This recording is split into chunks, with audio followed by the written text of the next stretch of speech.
नमस्कार जय Jagannath radio chocolate 104 FM धूम मिठा को स्वागत करछि मो आज चैनल आज सुनेबा जाउछि आपनको दुईटी कहानी गोटे होछि जने महिलांकर आउ गोटे होछि माई कंकड़ा बिछार एई महिला जनक झारखंड राजरप्पा जिल्ला रे तिबा सेंट्रल कोलफील्ड्स लिमिटेड रे क्लास 4 एम्प्लॉय भाबरे 30 वर्ष धरि कार्य कले तांकर सफाई रे समस्त खुशी थिले एवं एते खुशी थिले जे तांकर रिटायरमेंट समय तांको पई गोटे फेयरवेल सेरेमनी ऑर्गेनाइज करा गला किंतु तांको फेयरवेल सेरेमनी आरंभ होबाकु थाए पहुंचला सेठी तीन कार गोटे कार रो ओलेले बिहार सिवन जिल्ला रो डिस्ट्रिक्ट कलेक्टर महेंद्र कुमार आउ गोटे कार ओल्ले रेलवे इंजीनियर वीरेंद्र कुमार आउ गोटे कार ओल्ले डॉक्टर धीरेन्द्र कुमार किंतु ए तीन जन तांको फेयरवेल सेरेमनी रे पहुंचथिले कोन पई जानिबा किंतु प्रथमे जानबा माई कंकड़ा बिछार कहानी माई कंकड़ा बिछाटी तार छुआ मान को जन्म देबा परे सेमान को निज पिठी ऊपर धारण करे तांको सुरक्षित रखिया पई अमय रखंतु एई समय मध्ये से कोनसी प्रकार खाद्य ग्रहण करे नाही तार समस्त शक्ति एनर्जी लगे दिए सेई पिला मान को बड़ करिया पई स्वावलंबी करिया पई किंतु सेई कुनी कुनी कंकड़ा बिछार तो बड़ हो जानती स्वावलंबी हो जानती तांको मां को छाड़ी चली जाती एवं से कंकड़ा बिछाटी हो जाए से संपूर्ण असुस्थ एवं जीर्ण शीर्ण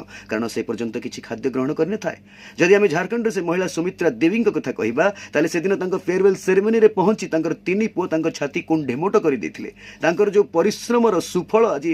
तीन सुपुत्र रूप में ठिया होता सामने किंतु एपटे जदि माई कंकड़ा बिछा कथा कहबा से रही जाता संपूर्ण निसंग एवं एकुटिया तेणु आज आपको जो दुईटी कहानी शुणेली गोटे प्रश्न भी पचारि आपण मैंने कहतु जो माँ बापा रक्त को पानी करी आम मान बड़ करती स्वावलंबी कराती निज गोड़े ठिया हो गला आम प्रति केमिति व्यवहार करने उचित यही प्रश्नर उत्तर कमेंट माध्यम जनइबे शुणुता रेडियो चॉकलेट फील करता धूम मिठा।